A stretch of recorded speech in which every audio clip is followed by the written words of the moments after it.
دەنگەژەکانم تووشی نەخۆشی درێژخایەن بۆ ئایا چارەی هەیە و چۆن.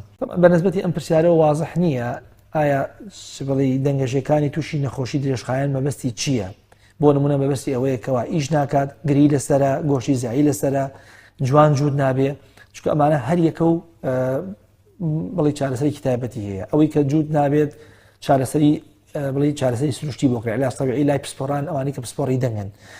ئەو نەخۆشانی کەوا گرێ لەسەر دەنگەژەکانەتی بۆ نمونە گۆشتی زیادی یاخود بۆ نمونە گرێکی گەوری هەیە ئەبێ لا ببرێ. ئەوانی کە دەنگەژێکیان ئیش ناکات بۆ کار عملیاتە یاخود هەر شتێکە لە بەتایەکەوە کە تووشی ئەو بوون کە دەنگەژەکانی ئیش ناکەن دووبارە بەش بابەتێکی ترە.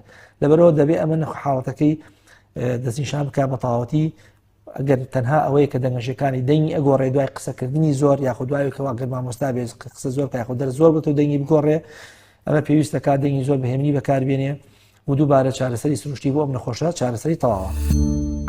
سمارت وەرچەرخانە.